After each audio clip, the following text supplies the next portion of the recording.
sebenarnya ini kan Anda sudah praktikum malah ya. Sudah praktikum mungkin sudah diberi sedikit materi juga oleh asisten walaupun terkait dengan praktikumnya ya. Praktikumnya kan ada 3 kan ya. Apa saja praktikumnya kemarin?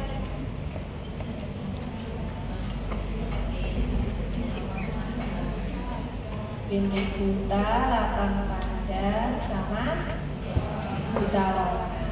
Jadi sebenarnya sudah punya sedikit bekal gitu ya. Dan sedikit ya, ini sudah banyak ya. Sudah dibahas oleh kakak-kakak asisten, sudah praktikum juga, sudah pretest juga ya. Ya, jadi ini sebenarnya cuma ini aja, nanti mungkin akan lebih banyak diskusi saja supaya Anda bisa lebih memahami gitu ya.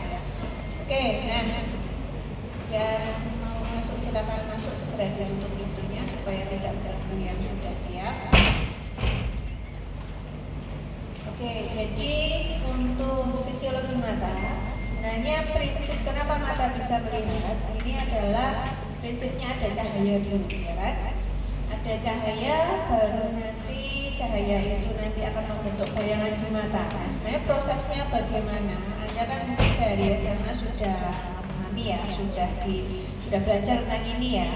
Ini prinsipnya adalah fisika optik. Jadi prinsip mata kita bisa melihat ini adalah prinsip fisika optik. Jadi sebenarnya keoptikan ini juga berlaku pada mata kita. Jadi pembentukan bayangan pada optik mungkin pas SMA sudah pernah praktikum juga ya.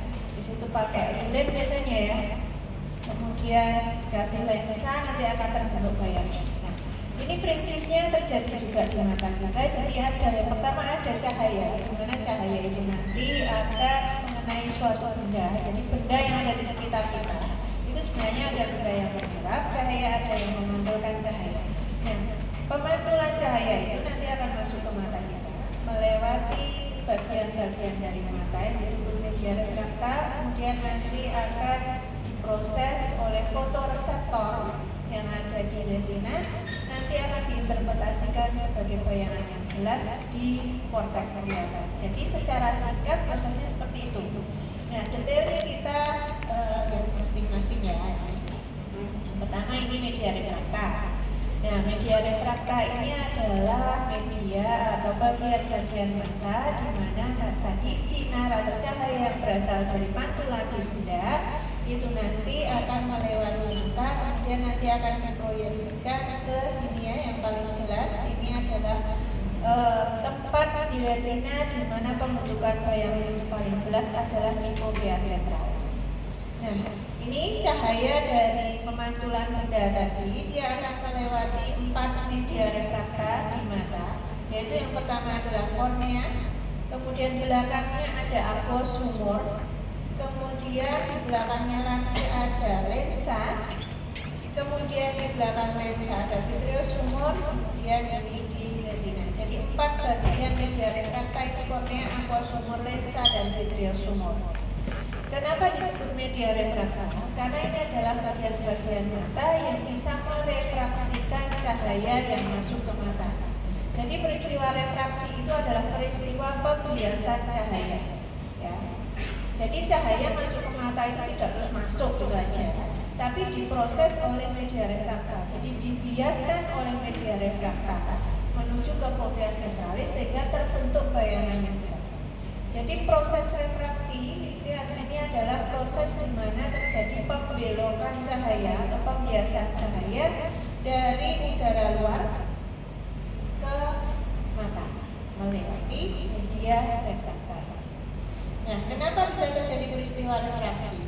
Jadi peristiwa refraksi ini kalau Anda pelajari ini kan gampang ya, sebenarnya kita memasukkan pensil di dalam suatu gelas yang isinya air. Ketika kita lihat pensilnya patah, nah ini adalah suatu peristiwa pembuktian bahwa ketika suatu cahaya itu masuk melewati medium yang berbeda, udara ke air, ini kan medium yang berbeda, itu terjadi suatu proses pembelokan atau pembiasan cahaya. Makanya kita lihat pensilnya itu nggak patah, tapi ketika kita masukkan ke air, ini jadi patah, kelihatan patah, bukan benar-benar patah, tapi kelihatan patah. Ini adalah bukti bahwa ada proses pembelokan atau pembiasan cahaya.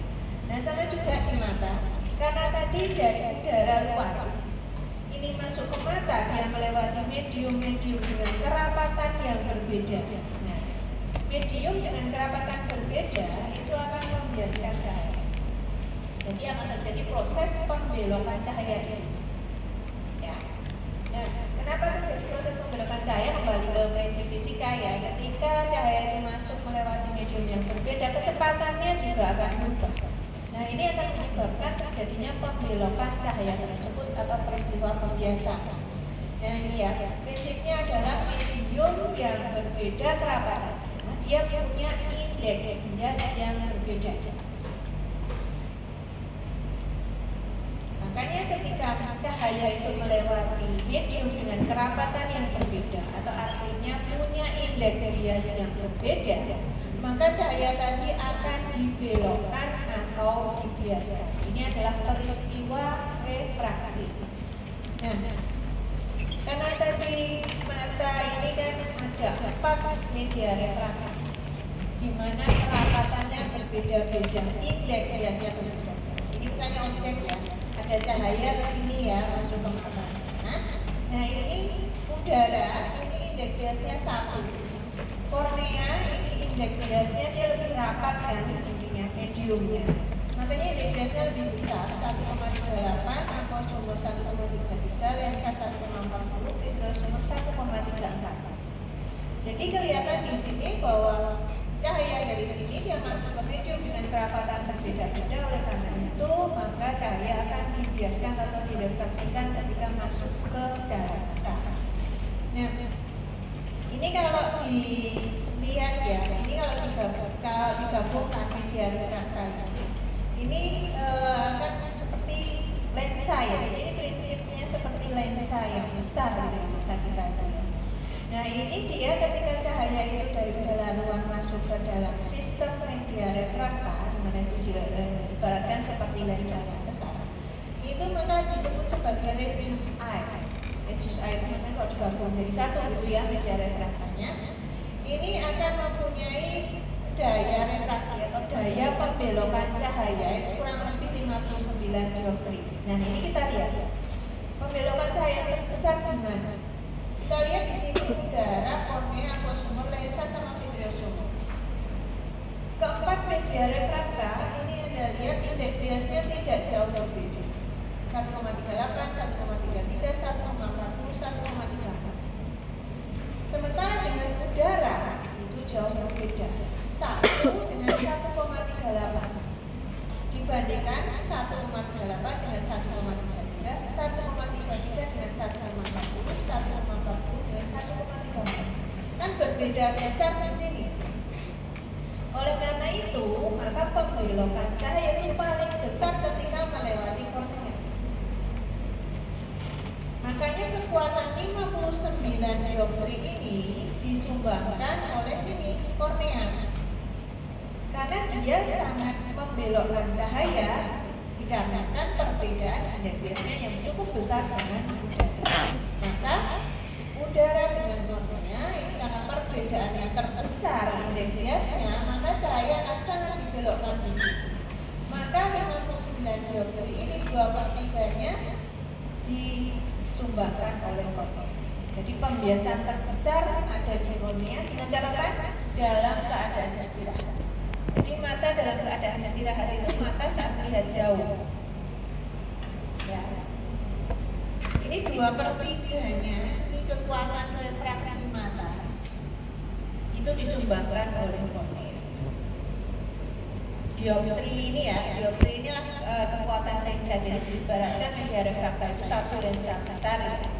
Ini kan kekuatan lensa itu dioptri. Jadi powernya refraktif ini adalah dioptri satuannya.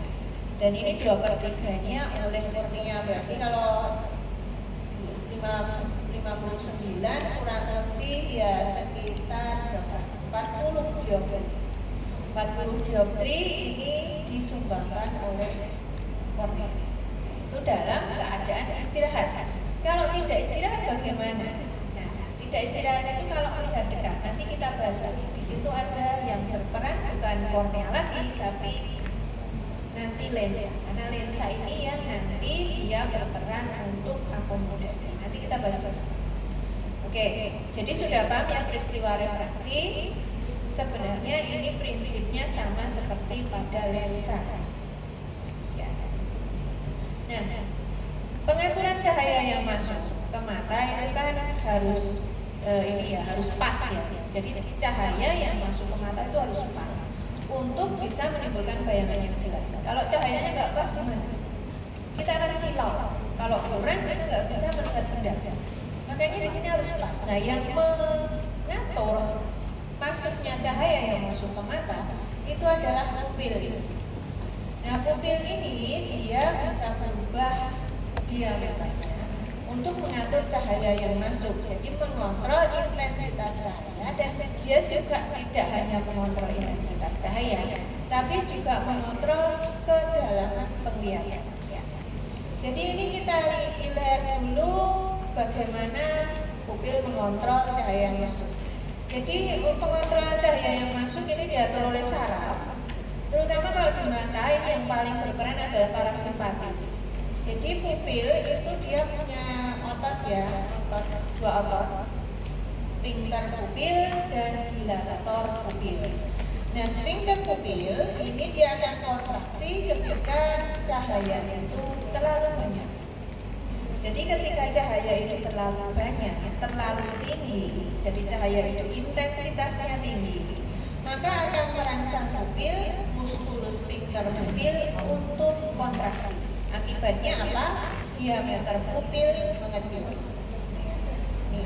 Nah, sebaliknya kalau dalam keadaan gelap, berarti intensitas cahayanya kurang, maka yang berperan adalah muskulus dilatator pupil. Muskulus dilatator pupil ini dia akan memicu terjadinya, kalau kontraksi itu akan menyebabkan diameter pupil ini melebar. Nah, ini di skilab sudah belajar ya, pemeriksaan mata kan ada refleks pupil. Sudah praktek refleks pupil. Kalau disinari satu mata, kok mata satunya juga mengecil. Ada yang disinari misalnya mata kiri gitu ya, mata kanan diameternya itu mengecil. Nah, ini bagaimana? Nah, ini sarafnya ya. Jadi ketika ada cahaya yang masuk ke mata, di mana intensitas cahaya itu berlebihan, maka di sini informasi bahwa intensitas mata itu berlebihan akan diteruskan oleh nervus opticus. Ya. Nervus opticus ini nanti akan mengirim sinyal ke nukleus pretektal. Ini jarak afrennya, itu dari nukleus opticus ke nukleus pretektal. Efrennya, jadi efren itu yang balik. Afren itu kan jalur dari tempat penerima rangsang ke otak. Kalau dari otak kembali ke organ, ini kan efren. Nah, efrennya dari nukleus pretektal ini akan mengirim sinyal ini jadi mengirim sinyalnya. Ini ada yang ipsilateral, ada yang kontralateral. Jadi ipsilateral itu kalau misalnya rangsang cahaya itu di mata kiri gitu ya, berarti ini mengirim jarak ke mata kiri juga.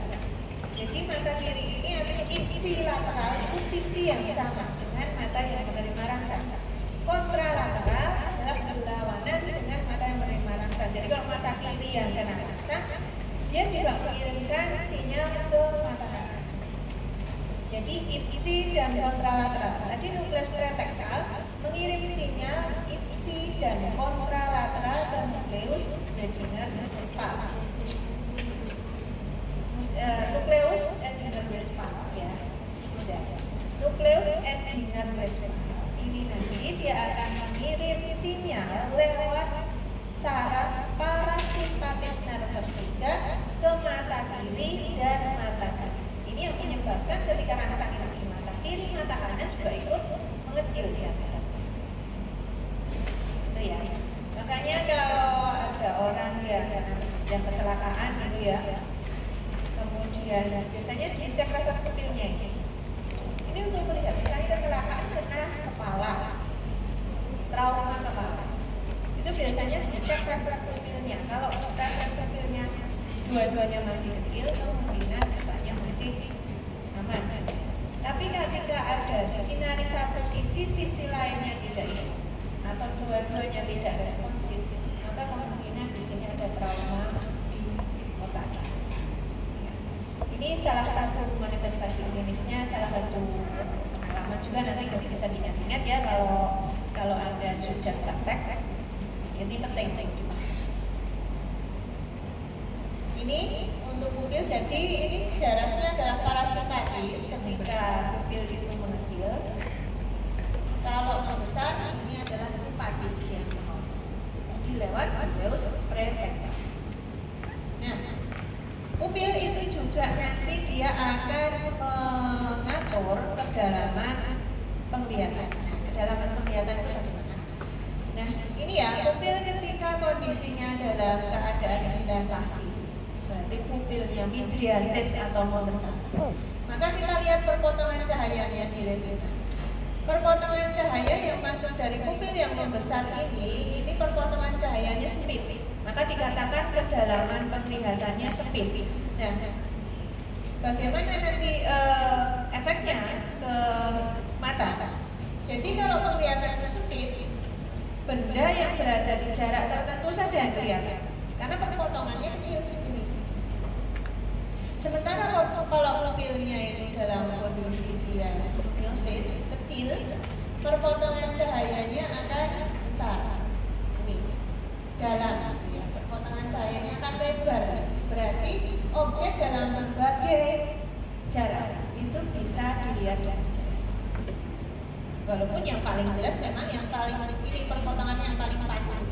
Yang di sana mungkin agak kabur tapi tetap kelihatan. Kalau yang di sini kan ini kedalaman penglihatannya rendah, dangkal, ya.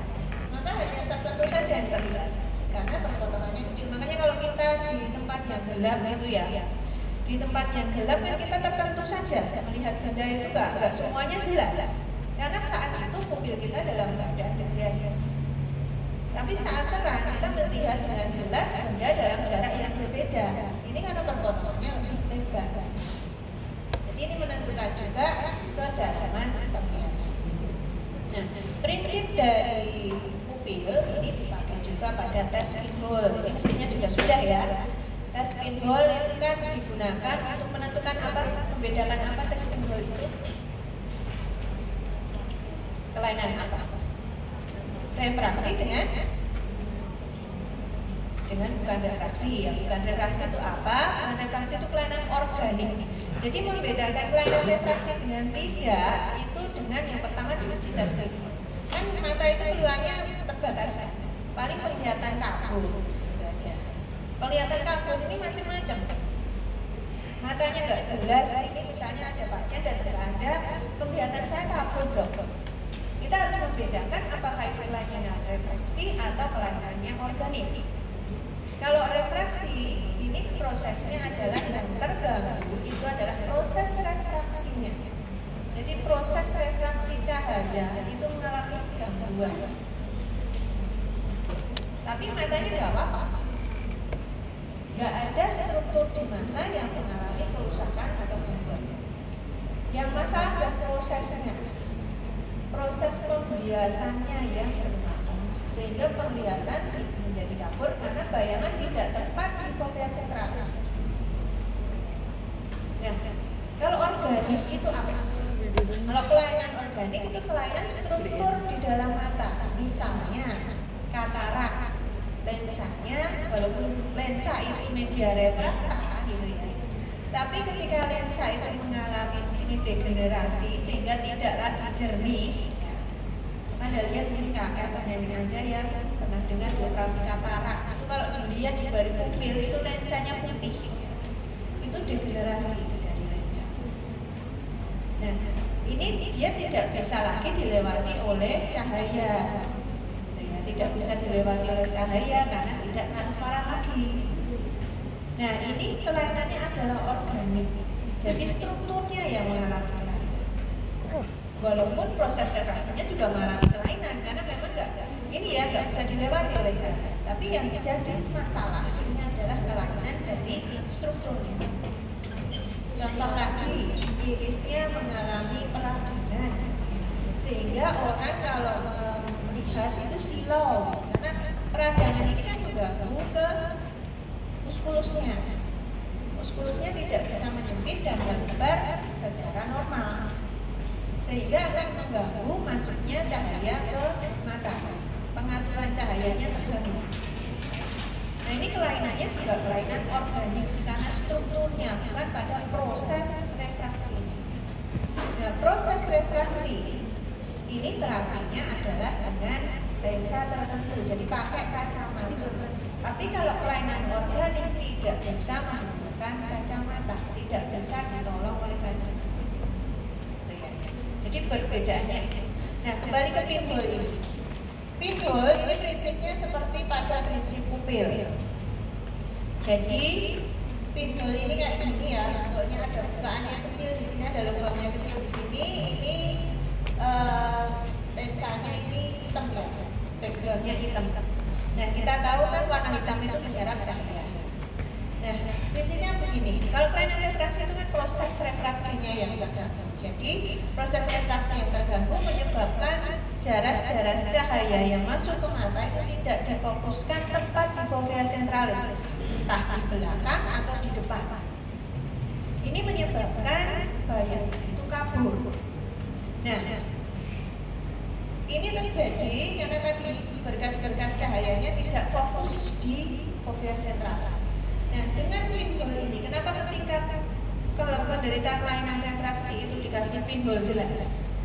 Karena ini prinsipnya adalah cahaya yang memasuki bagian pusat lensa itu diteruskan tanpa dibiaskan. Jadi cahaya yang masuk ke mata melewati media refrakta tepat di tengah itu diteruskan tanpa dibiaskan ke fovea sentralis. Jadi peristiwa pembiasan tadi ini tidak semua berkas cahayanya dibiaskan. Yang melewati pusat lensa itu tidak dibiaskan sama sekali. Jadi diteruskan saja. Nah, ini prinsipnya dipakai di pinhole. Berkas-berkas cahaya yang tadi dia memfokuskan bayangan tidak tepat di fovea sentralis ini diserap oleh warna hitam pada pinhole-nya. Sementara cahaya yang di tengah ini cahayanya adalah cahaya yang masuk langsung ke pusat dari mata.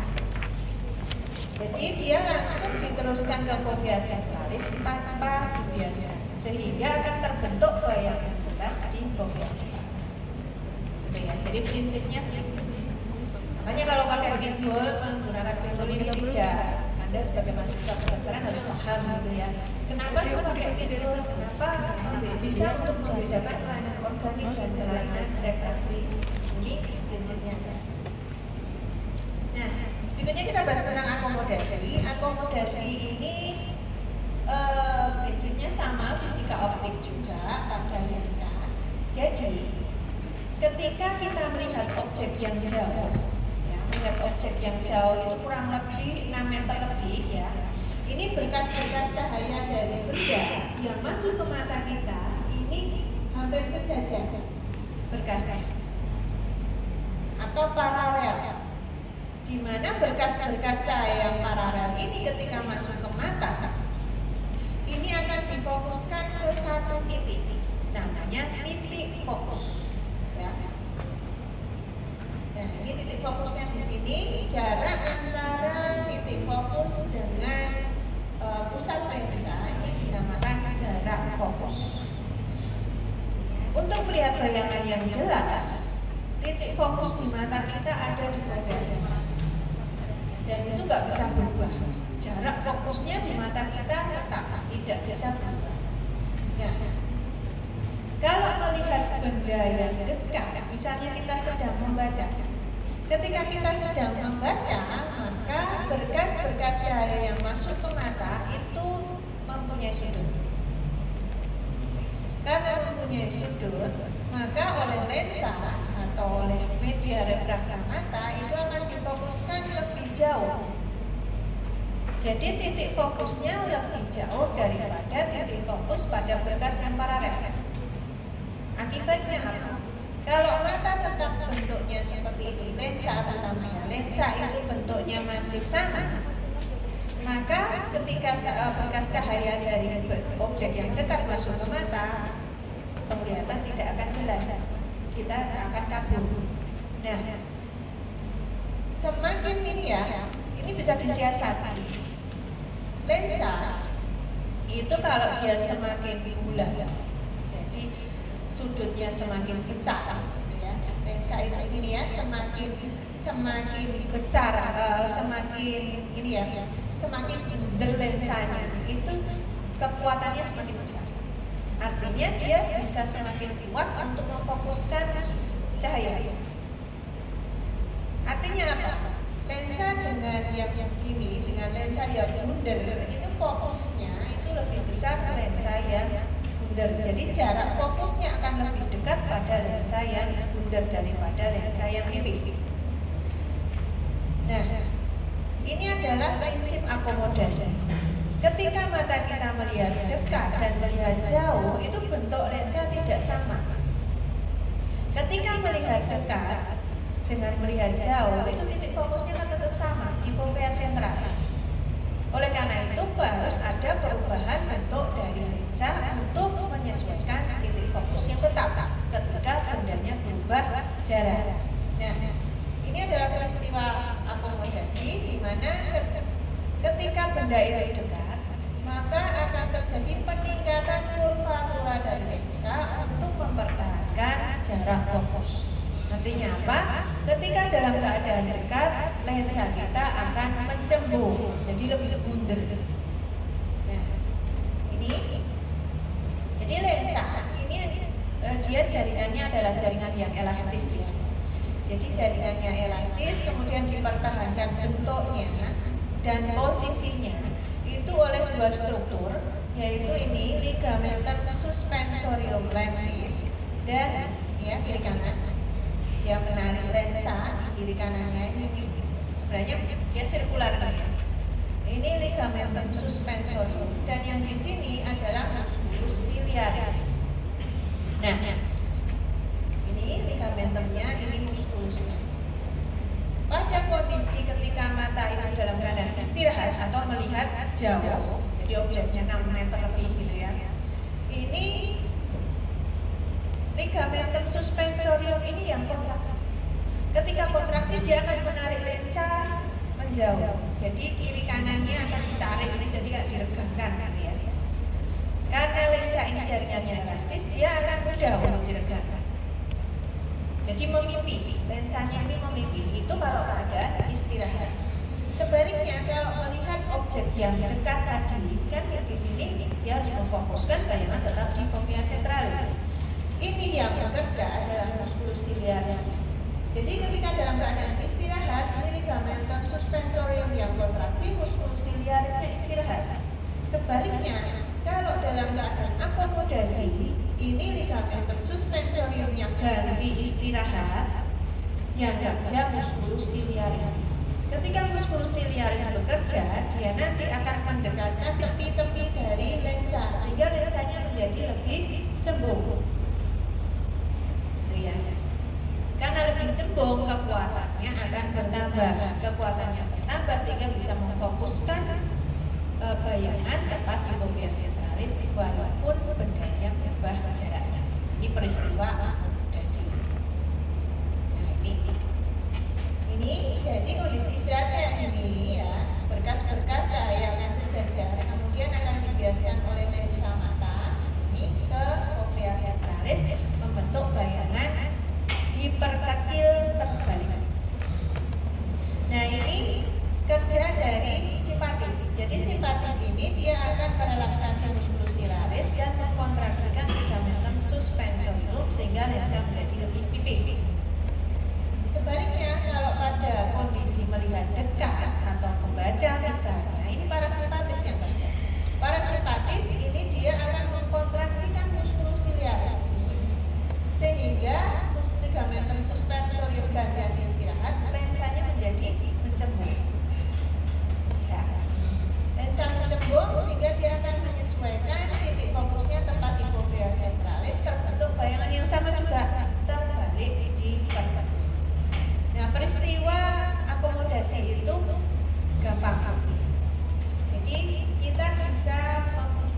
jauh di sana di belakang tangan.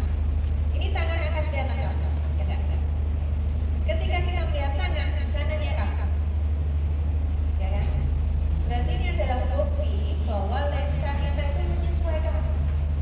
Kalau kornea atau sumur, vitreosumur nggak bisa disesuaikan, ya. Tempatnya barangkali medial apa juga, tapi posisi dan strukturnya tidak bisa berubah. Yang bisa berubah hanya lensa karena dia jaringannya elastis.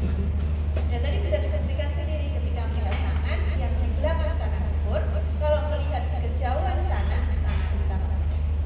Ini berarti lensa kita menyesuaikan objeknya di mana. Kalau objeknya jauh, lensa istirahat. Kalau objeknya dekat, lensa akan pecah. Nah, normalnya demikian. Kalau orang normal, gitu ya, metrop ya. Ini posisi bayangan adalah di fovea centralis dalam keadaan terbalik diperkecil. Nah, kadang-kadang ada kelainan refraksi tadi, di mana bayangan tidak pas di fovea centralis. Kalau tidak pas di fovea centralis, maka akan terjadi kelainan. Nah, ada beberapa kelainan di mata yang nanti terapinya sama, yaitu pakai kacamata. Nah, kacamata ini tinggal nanti lensanya yang berbeda-beda menyesuaikan kelainannya. Ini ya.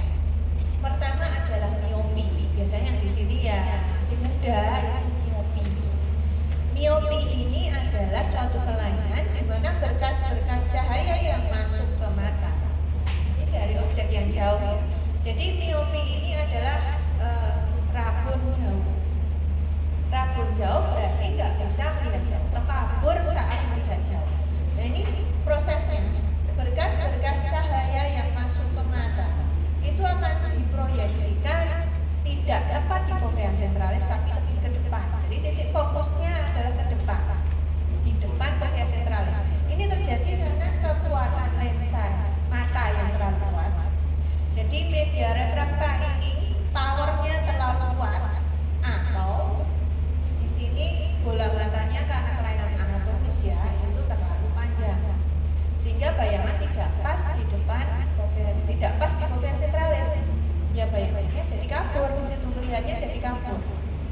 Nah, kalau sebaliknya yang hipermetropi ini berkas-berkas cahaya yang masuk ke dalam mata ini dibiaskan di belakang fovea centralis. Jadi kabur juga. Nah, ini terjadi. Ini kan berarti kelainan ya di sini. Kelainan ini bisa ditolong oleh kacamata dengan lensa yang berbeda. Kalau miopi, kita kan dulu waktu SMA mengenal ada macam-macam lensa. Ada lensa cembung, ada lensa cekung, gitu ya, ada lensa sentris, gitu ya. Nah, kalau miopi itu ditolong pakai lensa apa? Nah, kita lihat masing-masing lensa itu punya sifat sendiri-sendiri. Lensa cekung ini kan divergen, menyebarkan sinar. Kalau yang lensa cembung atau lensa positif ya biasanya orang menyebutnya lensa positif. Kalau lensa cekung itu lensa negatif. Kenapa negatif? Karena dia menyebarkan sinar.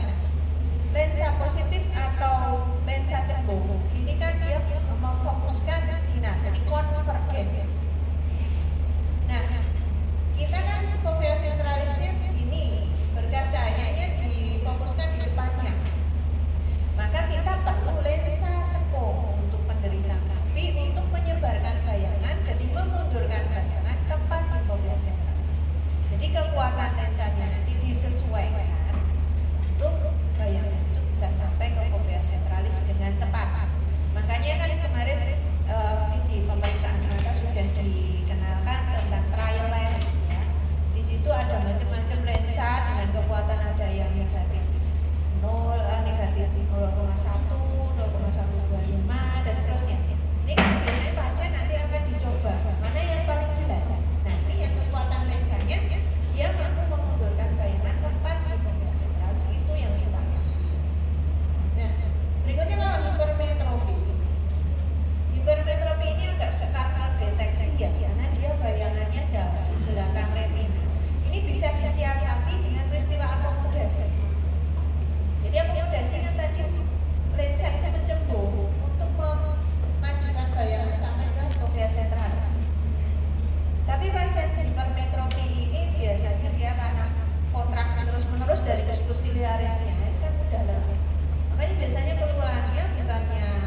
dengan style cat gitu ya, kelihatan.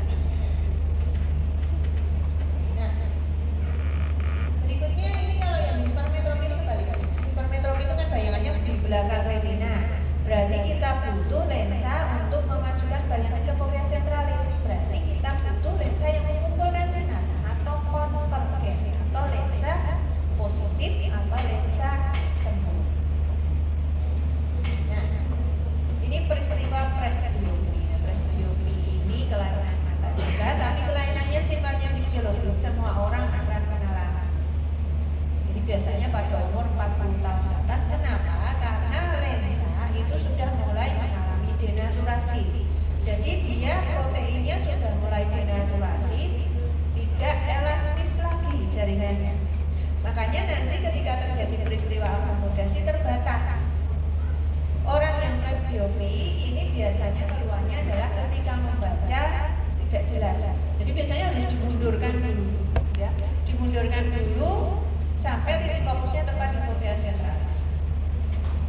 Ini kenapa? Karena pada orang yang presbiopi ini biasanya keluhannya saat membaca dekat tadi. Ini objeknya kan dia benda yang dekat, tadi kan punya sudut, berarti bekas pembiasannya nanti adalah yang lebih jauh di belakang fovea centralis. Nah, ini kalau pada presbiopi kayak gini di belakang, sehingga bayangan karena bayangannya tidak di fovea centralis dia kabur ketika membaca. Ini terjadi karena lensanya nggak bisa mencembung maksimal, sudah kaku lensanya. Nah, ini menyebabkan bayangan itu nggak jatuh di fovea centralis menjadi kabur. Oleh karena itu juga butuh kacamata. Kacamatanya karena bayangan di belakang sana, maka butuh bayangan lensa yang kekuatannya besar untuk memajukan bayangan. Jadi konvergen, mengumpulkan sinar, ya. Jadi butuh lensa positif. Makanya biasanya bapak, ibu anda atau kakek nenek itu pakai kacamata yang lensanya positif. Ini lensa positif itu lensa cembung. Ya. Kacamata baca kan banyak ya di jalan-jalan gitu kan. Ini positif berapa? Ini lensa cembung. Nah, di satu titik kadang-kadang orang yang presbiopi ini juga butuh lensa bifokal. Lensa bifokal ini dibutuhkan. Kenapa? Karena denaturasi lensa itu menyebabkan lensa itu nggak bisa mencembung dan memipih secara maksimal, sehingga penglihatan jauh pun akan terganggu. Nah, ini pasiennya butuh lensa bifokal. Biasanya lensa bifokal itu lensa yang kombinasi antara positif dan negatif. Jadi yang atas itu ya, atas itu lensa cekung untuk melihat jauh, yang bawah lensa cekung untuk melihat dekat. Ini lensa bifokal. Nah, ada di sini yang pakai kacamata silindris. Silindris itu kelainannya adalah kalau ditolong dengan kacamata silindris, lensa silindris itu kelainannya adalah kelainan astigmatisme. Nah, astigmatisme ini terjadi karena abnormalitas dari kurvatura lensa kornea atau dua-duanya. Jadi lensa yang normal, yang bagus, yang bisa memfokuskan cahaya ke fovea centralis itu bulat sempurna. Jadi kan kayak di paru itu, kayak bola gitu di paru. Itu fokusnya satu titik. Tapi kadang-kadang ada yang tidak dikali lensa dan kornea yang tidak seimbang. Namanya dudunya mesti nggak ada yang sempurna. Nah, ini salah satunya ini. Ini salah satunya ini yang astigmatisme. Ini kurvaturanya tidak seimbang, entah karena bulan telur atau elip gitu ya. Itu pembentukan bayangannya jadi tidak pas di fovea centralis. Kayak ini itu gambarannya. Ini makanya pada penglihatan juga kabur. Ini contohnya ya. Ini tanpa astigmatisme, ini kelihatan ya jelas.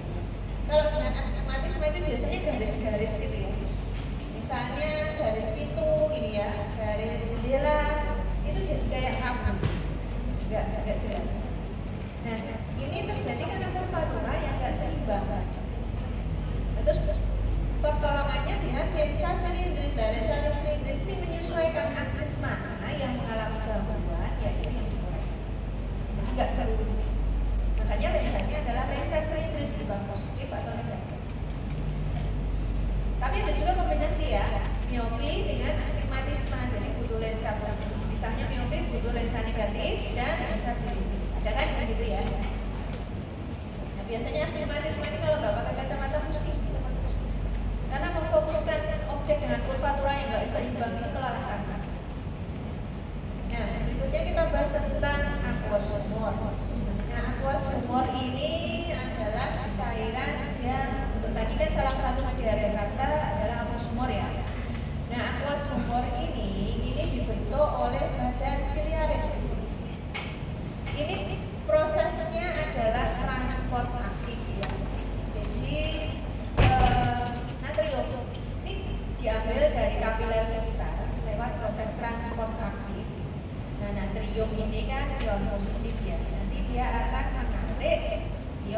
klorida bikarbonat itu akan ditarik. Nah, natrium klorida bikarbonat menarik osmosis dari air dari kapiler sekitar. Nah, ini juga nanti akan ada proses zat-zat yang lain kayak asam amino, asam askorbat, glukosa itu juga akan nanti berdifusi dan yang transport aktif juga dan juga difusi terfasilitasi oleh molekul-molekul tadi. Jadi isinya macam-macam, ada natrium, klorida, bikarbonat, kemudian ada asam amino juga, ada glukosa dan asam askorbat. Nah ini nanti oleh badan simbiosis yang akan dibentuk, kemudian nanti akan dialirkan dari kamera okuli posterior di sini melewati bukaan pupil ke kamera okuli anterior, di mana nanti dia akan diserap oleh trabekula di sini, kemudian ke kanalis cleft dan kemudian dialirkan ke sinus venosus. Jadi kembalinya ke sistem vena. Nah, ini berarti dialirkan terus begini. Makanya harus ada keseimbangan antara produksi dan reabsorpsi. Produksinya di badan simparis, reabsorpsinya di kanalis cleft. Itu harus seimbang. Kalau nggak seimbang gimana? Misalnya produksinya berlebihan. Produksinya berlebihan itu menyebabkan apa? Nah ini aquasumur itu mempertahankan tekanan di bola mata. Anda mungkin sudah sekilas juga kan ya, itu diajari bagaimana meraba mata ya. Ini bagaimana mendeteksi tekanan intraokuler. Ini yang manual. Kalau yang pakai alat sebenarnya lebih detail, tapi nanti pas ini ya. Pas nanti semester 6, di sekilas semester 6 khusus yang mata itu nanti akan diajari.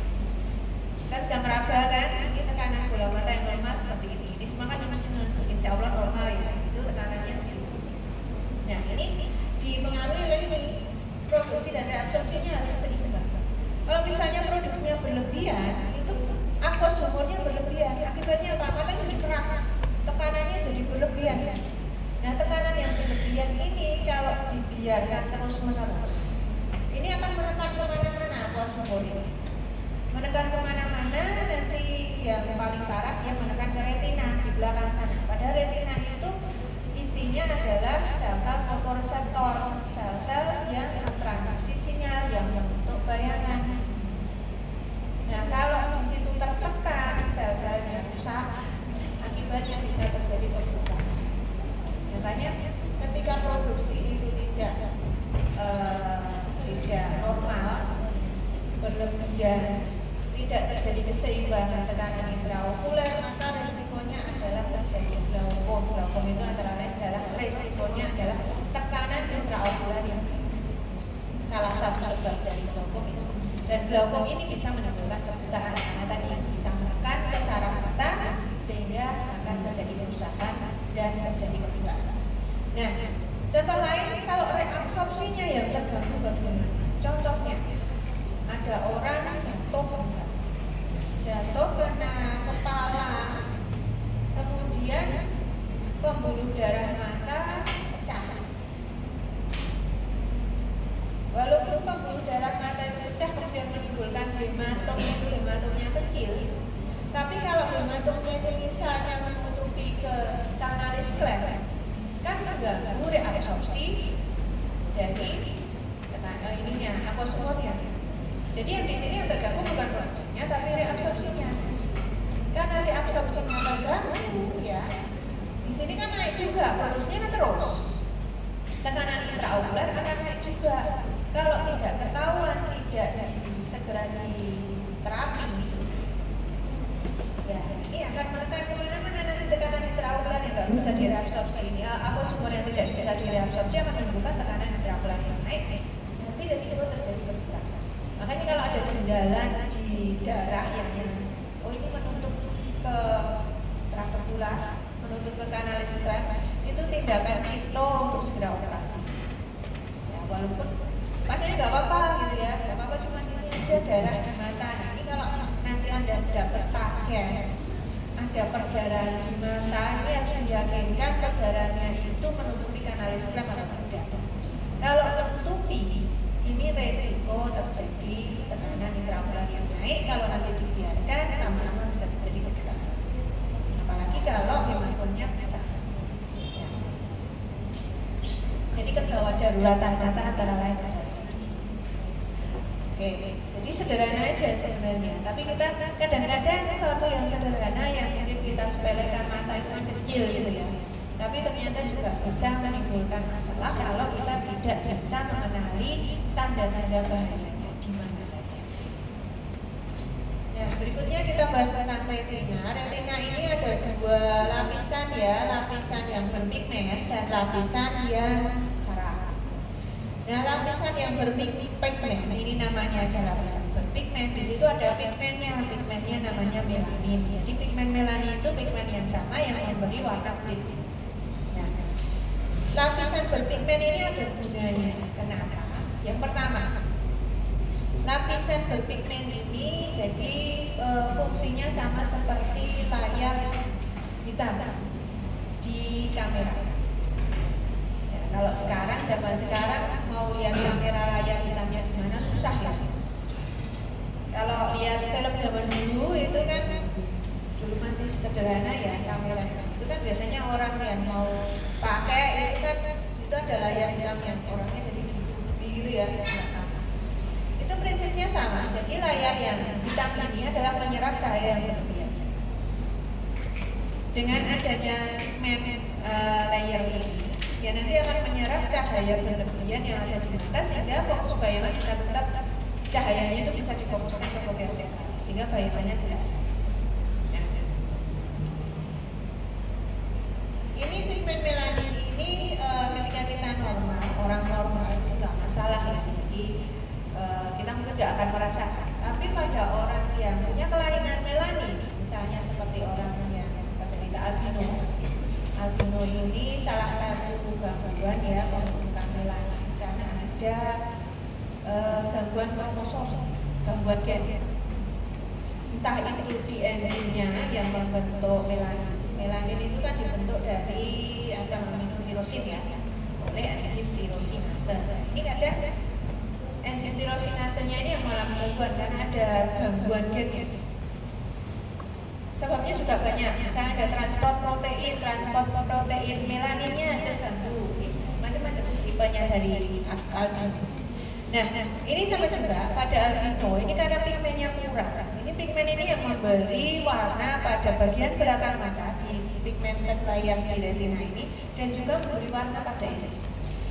Nah, ini kalau orang albino itu mengalami gangguan, kenapa? Karena tadi tidak ada pigmen, kurangnya pigmen ini menyebabkan cahaya berlebihan yang masuk ke mata tidak bisa diserap sehingga silau orangnya.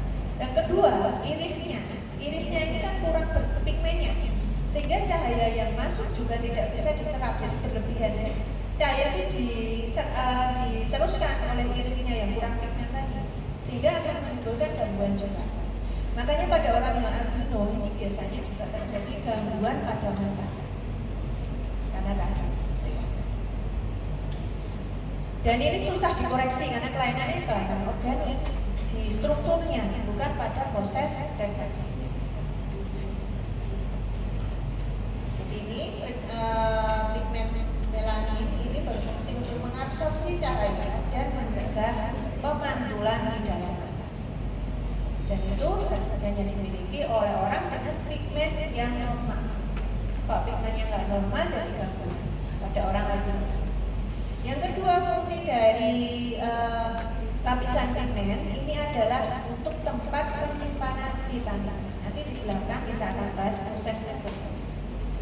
Yang lapisan kedua adalah lapisan saraf. Disinilah tempat adanya fotoreseptor atau sel-sel yang bertugas untuk mentransduksi sinyal cahaya. Jadi yang mendeteksi bayangan dari cahaya yang masuk ke mata itu adalah sel-sel fotoreseptor yang terdiri dari dua macam, sel batang atau rod dan sel kerucut atau cone. Ini memang bentuknya batang dan kerucut, makanya disebut sebagai sel batang dan sel kerucut. Kemudian ada sel-sel yang lain yang tugasnya adalah untuk mentransmisi dan memproses sinyal dari fotoreseptor. Itu ada sel bipolar, sel ganglion, sel amakrin, dan sel horizontal. Nah, ini lapisan retina kayak gini. Ini lapisan yang berpigmen tadi, ada pigmen-pigmen melaninnya. Kemudian di sini ada sel-sel fotoreseptor dan sel-sel lain yang tugasnya untuk transmisi sinyal. Ini ada 5 lapisan ya di lapisan yang neural. Yang pertama di sini adalah otot nuklear. Otot nuklear itu tempat sel-sel fotoreseptor, sel batang, dan sel jantung. Kemudian ada outer plexiform di sini. Outer plexiform ini adalah tempat dari sel fotoreseptor bersinap dengan sel bipolar. Sel bipolar ini, ya, ini fotoreseptornya nanti akan mengirim sinyal ke sel bipolar. Tempat sinapnya ini adalah lapisan outer plexiform, di mana nanti di sini juga ada sel-sel horizontal yang menghubungkan antara sel fotoreseptor satu dengan sel fotoreseptor lainnya. Nah, berikutnya adalah inner nuklear. Inner nuklear ini tempat badan sel dari sel bipolar, sel horizontal, dan sel amakrin. Lapisan berikutnya adalah inner plexiform. Inner plexiform ini tempat sel bipolar bersinap dengan sel ganglion. Sel ganglion yang putih ini sel bipolar yang ini. Kemudian yang hijau ini adalah sel amakrin. Sel amakrin ini tugasnya adalah menghubungkan sel ganglion satu dengan yang lain. Nanti dia juga ada yang bersinap dengan sel bipolar. Ini yang inner plexiform ini tempat sinapnya tadi antara sel bipolar dengan sel ganglion. Kemudian lapisan ganglion ya isinya sel ganglion. Badan sel dari sel ganglion. Jadi nanti proses transmisi, jadi sinyal cahaya itu dari sana. Ini kan di sini ada vitreous tumor, kemudian ada lensa di depannya, kemudian di sini ada pupil, kemudian aqueous humor, kemudian di sini ada kornea. Jadi arah sinyal itu dari sana, sinar ya, dari sana ke sini. Sementara arah sinyalnya dari fotoreseptor itu dari sini ke sana. Nah, kalau arah sinar itu dari sini ke sana, berarti yang mendeteksi bayangan, mengirim sinyal itu adalah fotoreseptor. Bisa dibayangkan di sini kalau sinar itu dari sana ke sini, dia akan melewati banyak sel, banyak lapisan sel yang tidak mungkin, soalnya macam-macam itu, baru bisa mencapai fotoreseptor. Nah, ini akan menyebabkan deteksi bayangan, deteksi sinar itu menjadi lemah. Ini pada retina keseluruhan. Tapi ada tempat di retina di mana ini sel-sel ini menyisir ke tepi. Jadi kayak gini. Jadi ada cekungan. Jadi ada bagian di retina di mana di situ ada cekungan, di mana ini ya, outer plexiform, inner plexiform, inner nuclear, inner plexiform, dan ganglion sel itu menepi. Jadi menepi ini. Akibatnya apa? Cahaya langsung bisa mencapai fotoreseptor. Di mana tempat itu adalah di fovea. Oleh karena itu fovea adalah tempat penglihatan yang paling jelas. Alasannya itu karena cahaya tidak terhalangi ketika mencapai fotoreseptor. Di tempat lain di retina menjadi kabur karena harus melewati sel-sel yang tidak mungkin ini baru bisa mencapai ke fotoreseptor. Itulah alasannya kalau kita melihat gini ya, yang depan sana itu paling jelas, tepi-tepi sini tidak jelas. Itu karena proyeksinya yang di tepi-tepi sini tidak di fovea sentralis, yang di depan mata kita itu fokusnya langsung ke fovea sentralis. Gitu ya. Nah, ini struktur dari sel batang dan sel kerucut. Ini tadi saya bilang kenapa sel kerucut dan sel batang namanya karena memang bentuknya sel kerucut sama batang kan. Ini sebenarnya strukturnya sama, hanya yang membedakan nanti mendeteksi sinyalnya, itu dia bisa mendeteksi sinyal yang mana. Kalau sel kerucut ini bisa mendeteksi warna, sementara sel yang batang ini lebih ke gelap dan terang. Nah ini strukturnya ya, ini pigment layer adalah dari melanin. Jadi pigmennya ini kan ada banyak melanin di sini. Ini badan selnya, nuklearnya, nukleus. Kemudian di sini untuk yang fotoreseptor itu ada 3 bagian. Yang pertama adalah segmen luar, kemudian inner segment dan sinapsis. Pada bagian yang outer segment atau bagian luar yang dia melekat ke lapisan berpigmen, ini ada diskus ya, diskus yang isinya adalah protein yang bisa atau sensitif terhadap warna atau fotopigmen.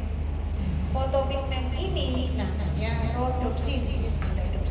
Nah, rhodopsin ini dia melekat di diskus ini sebagai protein transmembran, jadi menembus membran. Jadi dia menembus membran. Ini banyak di sini yang titik-titik ini rhodopsin semua ini. Nah, rhodopsin ini kalau dibesarkan kayak ini terdiri dari 2 struktur. Yang pertama adalah retinal ini, retinal yang dalam keadaan istirahat itu kayak ini. Jadi konfigurasinya adalah cis apatra, mestinya enggak. Mesti sudah kelas asistensi sampai situ juga mestinya kadang-kadang asisten menjelaskan.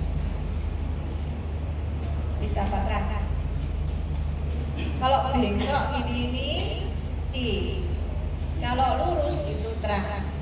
Ini perbedaan bentuk itu mempengaruhi, karena kalau bentuknya nggak pas nggak bisa berikatan dengan opsin. Nah, rhodopsin ini ikatan antara retinal dengan opsin. Retinalnya dalam konfigurasi cis. Jadi secara struktur kimia sama, tapi bentuk fisiknya yang berbeda. Nah, ini perbedaan antara sel kerucut sama sel batang. Sel kerucut dan sel batang itu berbeda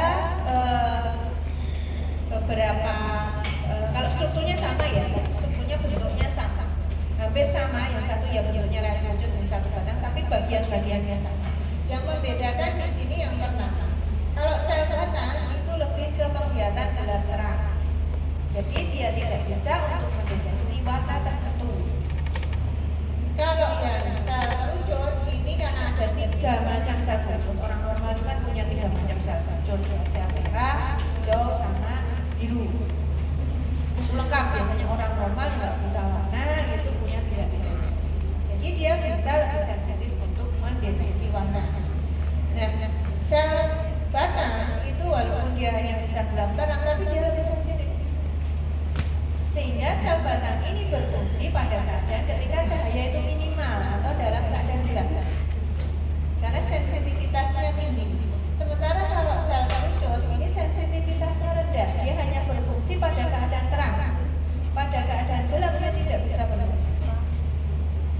Ini nanti penting dipahami ya, supaya nanti Anda bisa memahami tentang adaptasi gelap terang.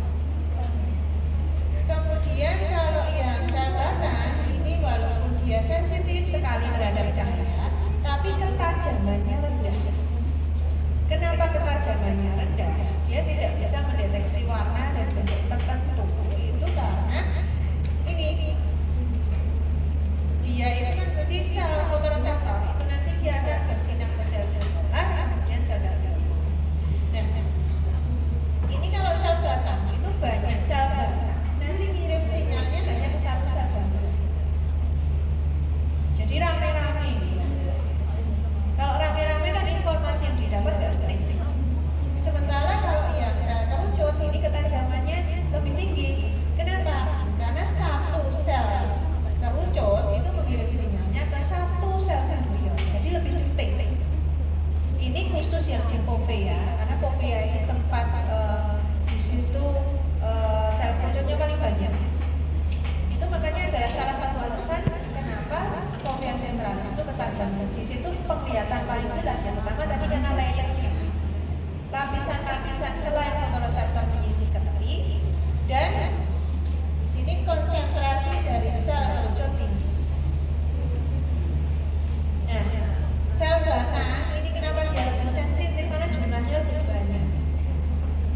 sel batang itu perbandingannya 1:20 dengan sel kerucut, sehingga dia lebih sensitif cahaya minimal, dia akan teraktivasi. Sementara kalau sel kerucut dia lebih sedikit dan terkonsentrasi di sentral retina atau di fovea.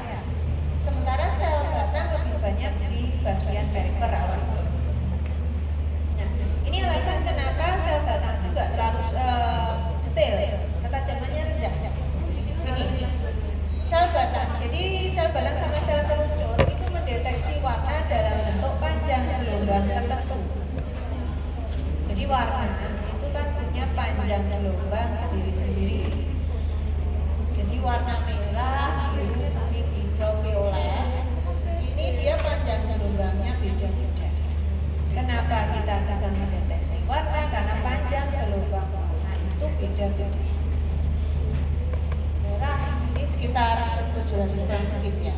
Kalau yang violet itu yang paling rendah. Nah, kenapa sel batang itu dia sensitivitasnya tinggi tapi ketajamannya rendah? Karena panjang gelombang yang dideteksi itu terbatas. Jadi dia tidak bisa terlalu sensitif untuk warna-warna tertentu. Warna yang sangat detail nggak bisa, karena ini cuma segini nih panjang gelombangnya. Yang bisa dideteksi sekitar segini aja. Sementara kalau sel kerucut itu dia lebih sensitif ya, karena warna dengan panjang gelombang tertentu akan dideteksi oleh sel kerucut tertentu juga. Nah ini sel kerucut biru, merah, dan hijau itu punya range masing-masing untuk panjang gelombang yang bisa dideteksi. Nah kalau seperti ini terus kalau lihat warna kuning gitu gimana? Kan nggak ada, sel kerucut cuma 3, merah, kuning, merah, hijau sama biru. Nah kalau lihat kuning gimana? Nah kuning itu terdeteksi ketika 2 sel kerucut itu sama-sama teraktivasi. Jadi kalau misalnya biru gitu ya, biru itu berarti antara panjang gelombang segini sampai segini itu akan dideteksi oleh sel yang biru. Kalau kuning ini ada 2 sel kerucut yang mendeteksi dengan konsentrasi atau dengan proporsi yang sama, dengan konsentrasi. Proporsinya sama. Sel kerucut hijau yang mengenali warna kuning ini ada 83%, sel yang kerucut merah yang mengenali 83% juga. Maka di otak akan diinterpretasikan sebagai warna kuning. Jadi otak itu sebenarnya cuma menerima sinyal dari ini sel kerucutnya ini. Oleh karena itu pengenalan warna itu bukan di otak tapi di retina. Karena ada 3 sel kerucut yang bisa mendeteksi berbagai warna. Di otak nggak interpretasi macam-macam ya, itu cuma ini aja. Oh ini yang teraktivasi adalah yang sel kerucut ini, berarti warnanya ini. Nah ini kemarin sudah praktikum ya, harusnya sudah sangat paham. Ini untuk buta warna. Buta warna ini ada buta warna sebagian, ada buta warna total. Kalau sebagian ini biasanya kelemahan atau tidak adanya salah satu sel kerucut. Sel kerucut kan ada 3 ya. Ada yang memang punya 3-3-nya tapi lemah. Kalau lemah ini protanomali, detronomali, sama triptanomali tergantung yang merah, hijau atau biru. Kalau nggak punya salah satu, ini buta warna khusus untuk warna itu. Misalnya merah itu protanolia. Kalau nggak punya yang hijau, detronomia. Kalau yang nggak punya biru itu triptanomia. Ini kemarin sudah mestinya ya waktu sudah praktikum. Praktikumnya pakai gini kan? Ada yang buta warna sebagian, biasanya sebagian itu masih boleh ya masuk ke kedokteran, karena di kedokteran nggak harus detail warna tertentu. Tapi misalnya kalau di seni rupa itu nggak boleh buta warna, nggak boleh buta warna sama sekali. Kalau di kedokteran masih boleh. Nah ini buta warna ini memang diturunkan, jadi nggak bisa apa-apa kita ya, jadi diwariskan. Kalau ada yang buta warna sebagian nggak apa-apa, itu karena memang diwariskan. Jadi buta warna ini dia diwariskan oleh kromosom X. Nah, misalnya di sini ada yang dia carrier buta warna. Carrier buta warna itu berarti kan wanita itu punya 2 kromosom X. Punya 2 kromosom X. Kalau salah satu itu membawa gen untuk buta warna, salah satu kromosom yang satunya nggak membawa. Jadi di sini berarti kan carrier. Kalau dia menikah dengan ayah, ya dia nanti buta warna. Kira-kira anaknya gimana? Bisa diorek-orek. Kira-kira anaknya gimana? Nah, buta warna yang carrier ibu, ya kan? Kemudian karena kan kalau cowok kan cuma punya kromosom X1 ya. Kalau yang X yang membawa carrier buta warna dari ibu ketemu X buta warna dari ayah, berarti di sini akan, kalau berarti kan XX, berarti di situ anak perempuannya buta warna. Mesti anak perempuannya buta warna. Tapi ada anak perempuan juga buta warna kalau X yang tidak membawa carrier buta warna dari ibu ketemu ke X-nya ayah, yang pasti buta warna kan. Di sini carrier anak perempuannya. Tapi kalau laki-laki gitu ya, laki-laki X-nya dari ibu yang carrier ketemu Y, ayahnya Y kan udah membawa buta warna. Ini berarti laki-lakinya mesti buta warna, ya kan? Kalau yang kromosom X-nya yang nggak carrier dari ibu ketemu Y-nya ayah, normal. Itu dokter bisa. Jadi di situ ada anak perempuan yang buta warna, anak-anak perempuan yang carrier, ada laki-laki yang buta warna, ada laki-laki yang normal. Jadi macam-macam nih anaknya, kemungkinannya nanti macam-macam. Nah ini kalau diskusi hari ini mendeteksinya, ini khusus untuk orang-orang yang normal itu bisa baca semuanya. Kalau kurang satu itu nggak apa-apa ya, biasanya karena memang pas lelah atau gimana ya, atau kurang cahaya, pokoknya macam-macam. Jadi kalau kemarin ada yang nggak bisa membaca semuanya itu nggak perlu berkecil hati ya. Kemarin saya dicek di sana normal, di sini kok buta warna sebagian gitu kan. Itu ini bisa karena faktor untuk pembacaan tulisan kan macam-macam. Bukunya harus ini valid, warnanya harus valid. Kalau sudah luntur ya nggak bisa. Kemudian cahayanya harus intensitas tertentu, jaraknya juga tertentu. Makanya kadang ada perbedaan. Di sana nggak apa-apa kok, di sini saya nggak bisa membaca di yang halaman ini sama ini nggak apa-apa.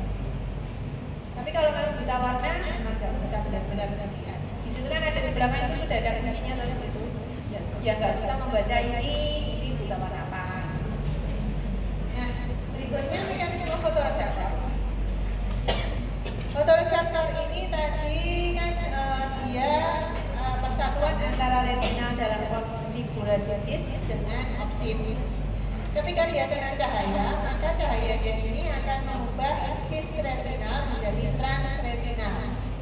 Karena bentuknya nggak pas lagi dengan opsin, reseptornya di opsin nggak pas karena bentuknya di sini melempung, di sini jadi lurus, itu nggak pas lagi reseptornya, nggak akan lepas. Peristiwa lepasnya retinal dengan opsin ini namanya bleaching. Nah, retinal yang bleaching ini ya, ini nanti dia akan bisa diubah lagi menjadi dari trans ke cis ini oleh enzim isomerase dengan bantuan energi. Jadi pemecahan energi perlu energi. Dan ini yang cis ini dia bersatu lagi, cis retinal bersatu lagi dengan opsin membentuk rhodopsin. Nanti akan siap untuk di bleaching lagi ketika ada cahaya. Nah ini prosesnya yang lebih rumit ya. Jadi proses bleaching itu tidak terus bleaching gitu ya, pisah gitu. Tapi pisahnya itu bertahap. Ini rhodopsin kena cahaya, maka akan terjadi pemisahannya itu bertahap dari mulai patorhodopsin, pupirhodopsin, metarodopsin, dan metarodopsin 1 ini yang 2. Nah, ketika metarodopsin 2 ini yang terjadi, ini merubah potensial membran di fotoreseptor, sehingga akan terjadi proses pengiriman sinyal ke sel berikutnya. Jadi sinyal cahaya itu konkret ketika ini perubahan sudah konkret ke metarodopsin. Metarodopsin ini artinya di situ retinalnya sudah jadi trans, pisah dengan opsin atau skotopsin, sama aja. Nah, transretinal itu tadi dia akan bisa berubah lagi menjadi cisretinal oleh enzim isomerase dengan pemecahan ATP. Nanti ketika cisretinal ini terbentuk, dia akan bersatu lagi dengan rhodopsin untuk membentuk di sini pigmen fotosensitif. Nah, terus pembentukan vitamin A-nya bagaimana? Vitamin A itu gunanya. Nah, ini transretinal itu bisa berubah menjadi transretinol. Jadi kalau transretinal itu sudah numpuk, jadi kalau terjadi bridging yang berlebihan, misalnya di tempat yang terang, itu kan sel kerucut sama sel batang bridgingnya besar-besaran, ya kan? Berarti transretinalnya numpuk. Nah, transretinal ini tidak dibiarkan numpuk, tapi nanti diubah menjadi transretinol atau vitamin A. Nah, vitamin A ini nanti disimpan di pigmen melanin, pigmen warna tadi yang di belakang retina tadi. Itu tempat penyimpanan vitamin A. Oleh karena itu vitamin A kan penting untuk kesehatan mata itu karena dia menyediakan rhodopsin ini. Nah, transretinol itu nanti bisa berubah menjadi cisretinol oleh enzim isomerase juga, di mana cisretinol ini dia akan bisa berubah menjadi cisretinal bersatu lagi dengan opsin untuk membentuk rhodopsin. Jadi di sini pigmen fotosensitif itu berubah konsentrasinya tergantung ada tidaknya cahaya. Dan ini nanti akan mempengaruhi adaptasi gelap dan terang. Nah, pada orang tertentu sekarang jarang ya, karena sekarang kan gizinya bagus ya. Kok zaman dulu itu makanan susah, gizinya orang jadi kurang. Nah, itu sering terjadi orang itu buta senja, rabun senja. Jadi kalau pas terang nggak apa-apa, tapi pas sudah mulai menjelang maghrib jadi kayak buta, nggak bisa lihat barang dengan jelas. Ini terjadi karena simpanan vitamin A-nya rendah.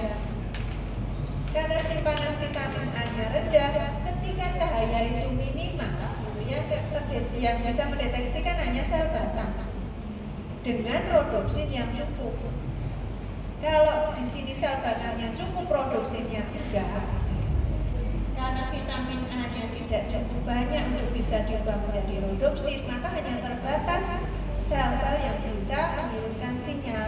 Ini mengakibatkan rabun, namanya rabun senja. Tapi sekarang jarang banget ya, kecuali kalau defisiensi karena penyakit tertentu itu mungkin bisa. Tapi kalau sekarang memang jarang. Kalau zaman dulu banyak, karena orang dulu itu gizinya tidak cukup, makan aja susah gitu ya. Nah, ini sering terjadi night blindness atau kita pada saat senja saja. Kalau pas terang ya kembali lagi, karena serang di sini ada sel kerucut ya. Sel kerucut itu bisa untuk deteksi yang lebih detail, makanya penglihatannya kembali ketika siang hari. Nah, ini adaptasi gelap terang itu dipengaruhi ini karena fotoreseptor itu dia dalam keadaan tertentu, ketika dalam keadaan gelap dan dalam keadaan terang. Ini uniknya ya. Ketika dalam keadaan gelap, ini kan rhodopsin ini utuh ya, belum tidak terjadi bridging, tidak ada cahaya kan tidak terjadi bridging. Maka di sini cisretinal masih bersatu dengan opsin. Bersatunya cisretinal dengan opsin membentuk rhodopsin, ini berarti rhodopsinnya tidak terjadi bridging. Itu mengakibatkan tidak aktifnya protein transdusin. Karena transdusin tidak aktif, transdusin ini tugasnya mengaktifkan fosfodiesterase. Nah, karena transdusin tidak aktif, PDE atau fosfodiesterase juga tidak aktif. Nah, PDE ini tugasnya adalah mengubah siklik guanosin monofosfat menjadi 5 guanosid monofosfat. cGMP ini dia neurotransmitter. Ingat ya dulu pas saya kuliahkan tentang chemically gated channel yang hanya bisa teraktifkan ketika ada neurotransmitter yang melekat ke situ. Kalau nggak ada yang melekat ke situ, channelnya nutup. Nah ini cGMP ini tugasnya dia nanti menempel ke channel Na. Berarti ini channel Na-nya adalah chemically gated, bukan voltage gated. Chemically gated Na channel ini ketika ada cGMP yang nempel itu akan membuka. Akibatnya apa? Natrium bisa masuk ke intrasel. Karena masuk ke intrasel, jadi bocor ke dalam sini, maka akan meningkatkan potensial membran di sini. Akibatnya kalau potensial membran meningkat, jadi depolarisasi.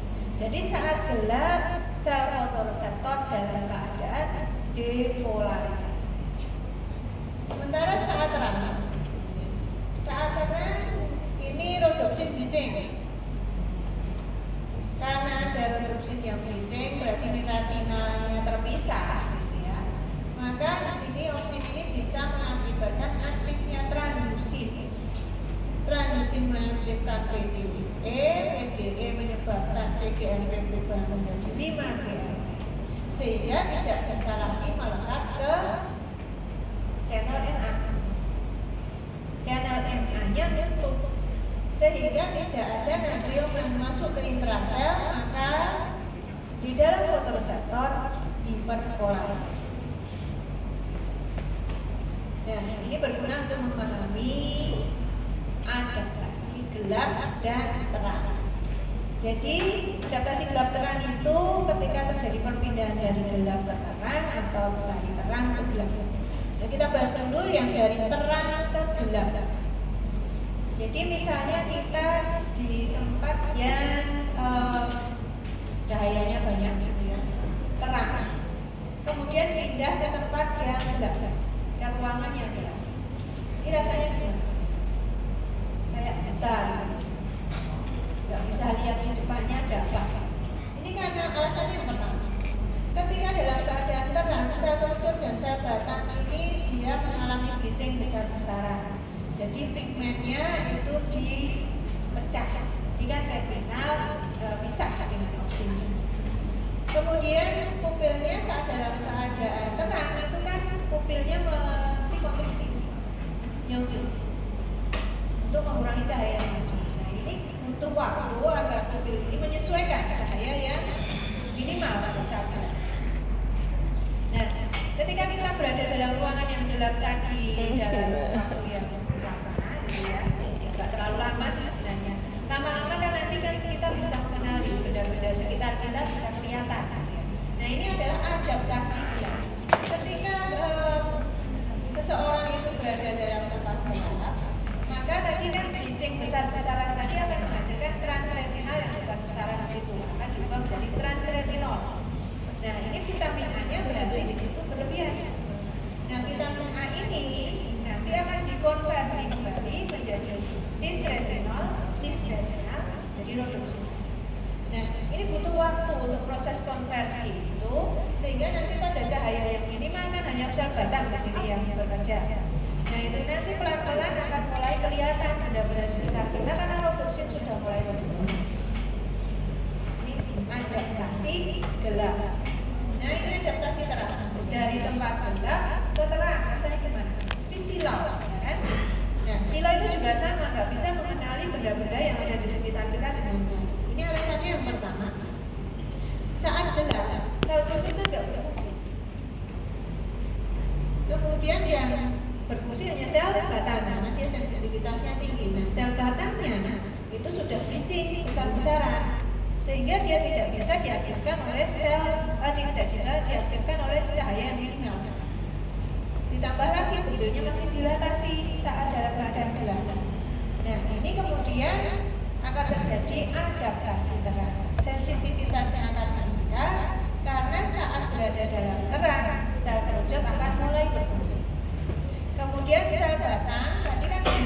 besar-besaran, transretinolnya jadi banyak.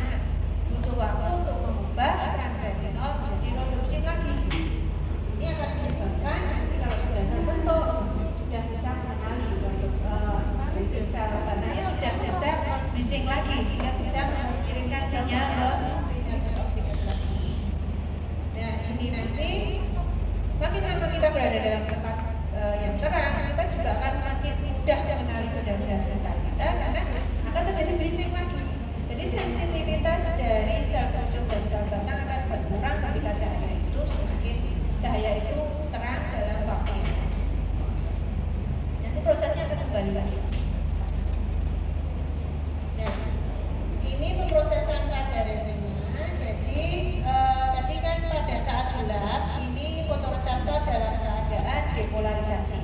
Karena depolarisasi dia akan melepaskan neurotransmitter ke sel bipolar. Sel bipolar ini ketika menerima neurotransmitter dari sel fotoreseptor, dia ini sifatnya inhibisi. Jadi bukan eksitatori postsinaptik, tapi inhibitori postsinaptik neurotransmitternya. Sehingga ini menyebabkan sel bipolar hiperpolarisasi. Nah, di sini karena hiperpolarisasi dia nggak melepaskan neurotransmitter ke sel ganglion. Nah, di sini sel ganglion ini aksonnya ini dia akan meneruskan sebagai nervus opticus. Oleh karena itu, karena nggak ada sinyal di sini, maka akan diinterpretasikan otak sebagai keadaan terang. Nah, sebaliknya kalau keadaan terang di sini ya hiperpolarisasi fotoreseptornya tidak ada neurotransmitter yang menginhibisi sel bipolar. Sehingga sel bipolar akan melepaskan neurotransmitter untuk mengaktifasi sel ganglion. Sinyalnya akan diteruskan sel ganglion sampai ke otak. Nah, ini dulu pas potensial aksi saya jelaskan bahwa ada dua macam penjalanan sinyal. Ada yang potensial tertingkat, ada potensial aksi. Potensial tertingkat atau graded potensial itu adanya di sini. Iya. Jadi dari fotoreseptor ke sel bipolar ini kan dia membran potensial tidak perlu terlalu tinggi naiknya karena sifatnya hanya lokal. Fotoreseptor tertentu saja yang nanti menerima sinyal, yang menerima cahaya itu yang menerima sinyal. Jadi nggak semuanya. Ini jadi nggak perlu sampai jauh. Kalau sampai jauh itu potensial aksi. Kalau dekat aja itu berada di potensial. Karena peningkatan potensial membran tidak terlalu tinggi, sinyalnya juga tidak terlalu jauh. Karena dia hanya mengirim sinyal ke sel bipolar saja. Nah, sebaliknya kalau sudah sampai ke ganglion, ini potensial aksi. Karena nanti meneruskan sampai ke otak. Nah ini bintik buta kan sudah praktikum ya bintik buta. Bintik buta itu kalau kita melihat biasa gini atau melihat dengan mata yang ditutup salah satu tidak kelihatan. Tapi waktu dicek kemarin kan kelihatan dan cukup besar kan itu bintik buta. Nah bintik buta itu apa? Bintik buta adalah tempat keluarnya nervus opticus dan arteri vena retina. Ya. Jadi di tempat itu nggak ada fotoreseptornya karena nggak ada fotoreseptor makanya buta tidak bisa melihat. Nah kenapa kita bisa melihat? Kalau kita nggak bisa lihat bintik buta itu, walaupun bintik buta itu ternyata kalau dicek besar. Nah ini kerja dari korteks penglihatan. Jadi korteks penglihatan kita itu tidak mengenal bintik buta. Jadi caranya di korteks penglihatan nanti akan dilakukan mekanisme field in. Jadi korteks itu akan menginterpretasikan berdasarkan benda-benda yang ada di sekitar bintik buta. Sehingga kalau kita lihat ini nggak ada bolongnya. Karena korteks kita menginterpretasikan sebagai tempat yang terisi. Jadi mekanismenya kalau field in ini dan spot kenapa kita nggak bisa lihat itu di korteks itu, bukan di retina. Nah ini jarak penglihatan. Kemarin mungkin sudah juga ya dijelaskan sama asisten, tapi mungkin masih banyak yang bingung karena asisten itu kadang kalau menjelaskan itu terlalu rumit, terlalu detail banget, kecil-kecil ini lah buta kalau cuma seperempat, gitu, ya bingung kan malah. Nah ini kita sederhana aja, saya kan belum jadi spesialis mata kan ya, nanti kalau spesialis mata harus paham. Jadi sekarang pahami prinsipnya dulu supaya dapat. Nah ini jarak penglihatan. Jarak penglihatan di sini ini ada retina ya, retina kanan sama retina kiri. Ini mengirimkan sinyal itu berbeda.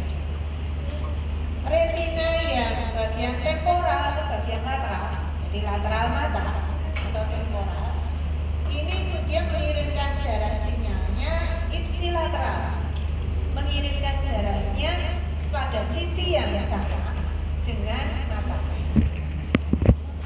Kalau yang bagian nasal atau bagian yang media, jadi yang bagian sini, retina yang bagian tengah dalam ya, itu dia nanti akan mengalami persilangan atau crossing over di chiasma nervus opticus di sini. Sehingga kalau mata kiri ini mengirimkan sinyal, ini mata kiri mengirimkan sinyal ke korteks penglihatan kanan, sementara mata yang kanan mengirimkan sinyal ke korteks penglihatan kiri. Itu yang bagian media. Yang lateral sisinya sama. Yang lateral mengirimkan sinyal dari mata kanan ya ke korteks kanan, mata kiri ya ke korteks kiri. Kalau yang bagian media, mata kanan mengirimkan ke korteks kanan, mata kiri ke ya korteks kiri. Ya, kebalikannya. Karena ada crossing over di sini. Itu prinsip yang harus dipegang.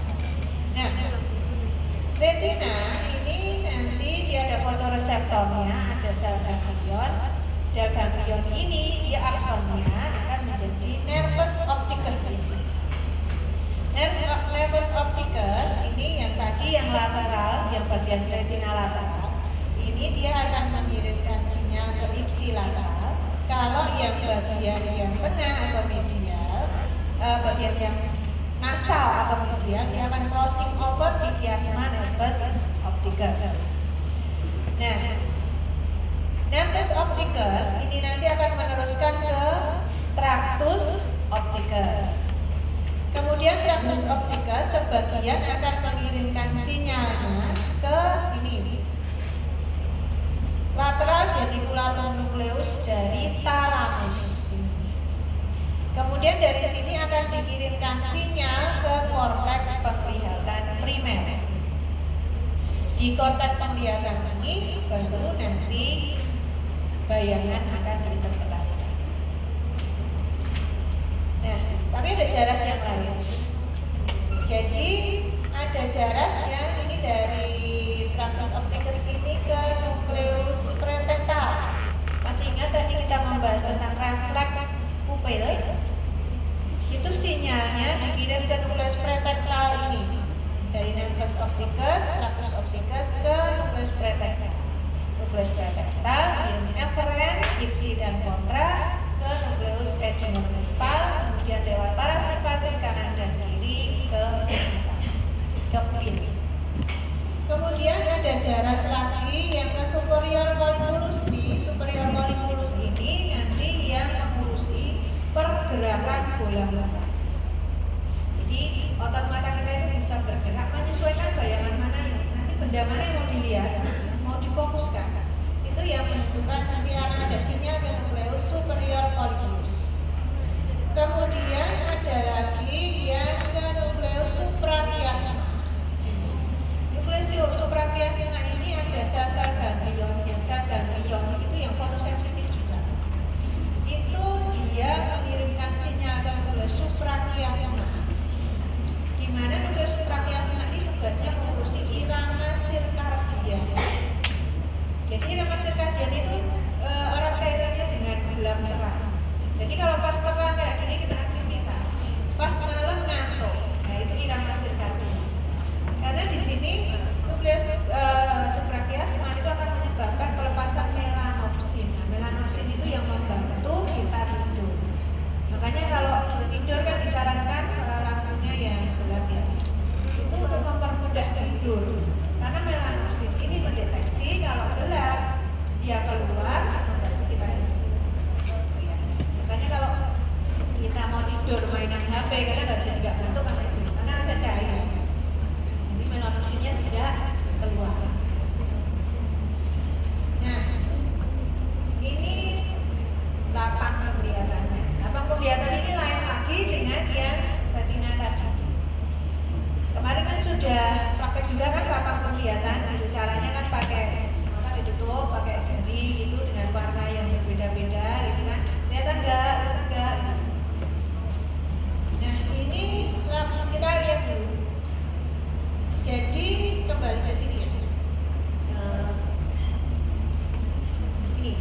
Jadi retina ini menentukan lapang penglihatan. Posisinya itu berseberangan. Jadi bagian nasal itu mendeteksi objek di bagian temporal, sementara bagian yang temporal, retina bagian temporal mendeteksi objek di bagian nasal. Jadi nanti ini akan menentukan lapang penglihatan mana yang mengalami gangguan. Itu kita bisa tahu jarak penglihatan mana yang mengalami gangguan. Nah ini mungkin sudah ya. Jadi kehilangan penglihatan di satu sisi itu dinamakan hemianopsi. Nah hemianopsi ini kan kita punya dua mata. Kalau kehilangan penglihatannya di sisi yang sama, jadi misalnya mata kanan di nasal,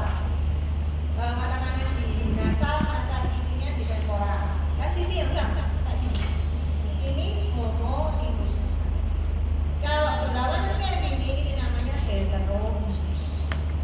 Hemianopsi ini terkait dengan lapang penglihatan tidak pada retinanya. Kenapa? Karena ini berseberangan.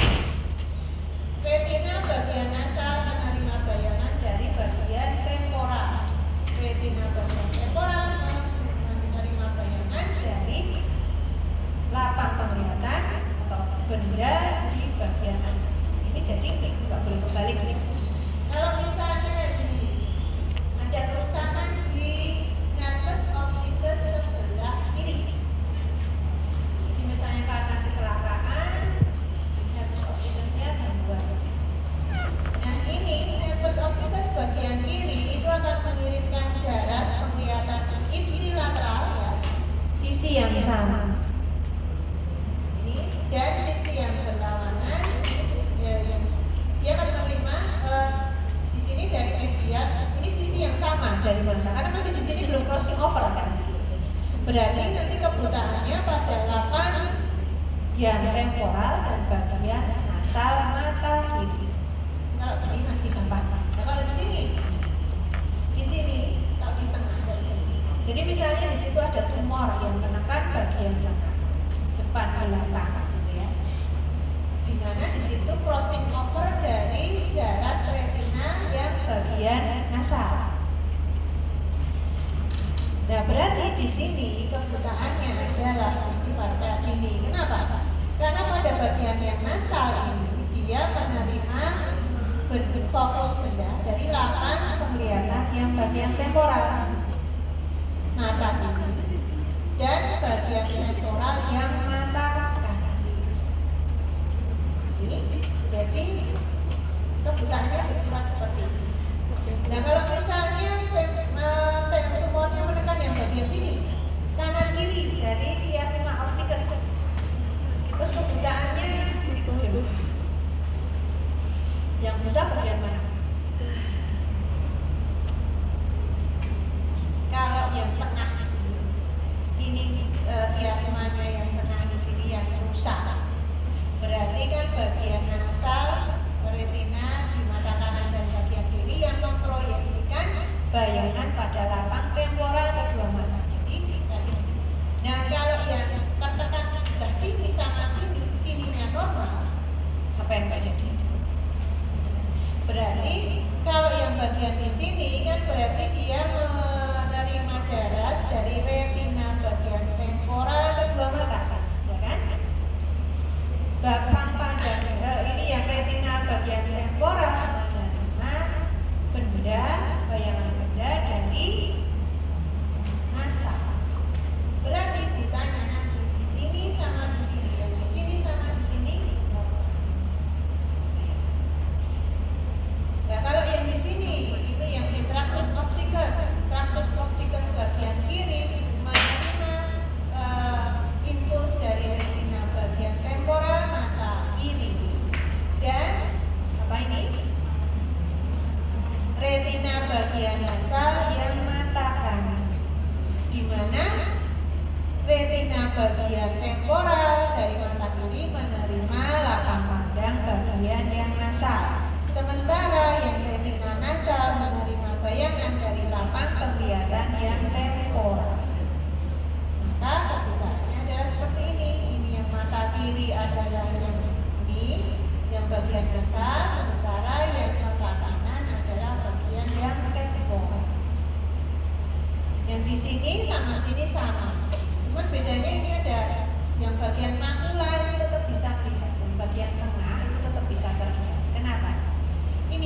Kalau jaraknya yang di sini ya terganggu.